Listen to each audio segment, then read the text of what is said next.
South Carolina now second in the nation for the number of women killed in domestic violence. And officials say there's a huge need in Oconee County, where just this weekend, another life was lost. News 4's Mandy Gaither is live and local in our Anderson newsroom. Mandy, I was shocked when I heard this. There's no women's shelter in Oconee County? No, there's not, Nigel. And the CEO of Safe Harbor, the organization that provides shelter to women and children in need, says her #1 priority this year is to get a shelter in Oconee County. And now the sheriff there is trying to help make that a reality.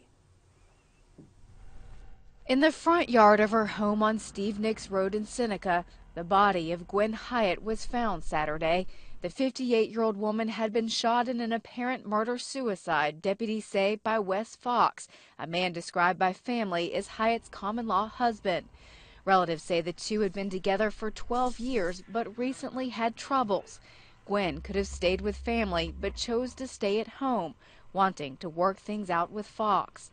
It's a situation Oconee County Sheriff Mike Crenshaw is seeing all too often. We've averaged 1 death a month for the past 6 months in Oconee County as a result of a domestic-related dispute. While Gwen had a place to go, many women in troubled relationships do not. The closest shelters are in Anderson and Greenville counties, a ways away for someone needing help now. We have to ask ourselves, is there, if we had a shelter here, would those folks have gotten an opportunity to get out if they knew they had a safe place to go? Crenshaw is now offering up the current jail as a possible site for a shelter.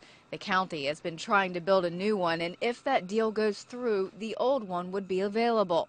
Officials at Safe Harbor will be touring the facility on Thursday. I wanted to at least make this available to them to consider. We're going to be doing that this week, evaluating that. If it doesn't happen at the jail, Crenshaw says he's committed to getting a shelter somewhere in the county, something Gwen's family is backing too, because no one knows if it could have saved her, but a shelter might save someone else.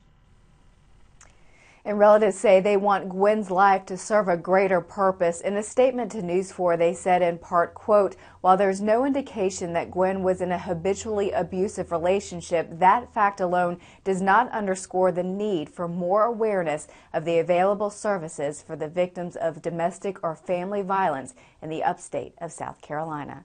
Mandy Gaither, WYFF News 4 Live in the Anderson newsroom.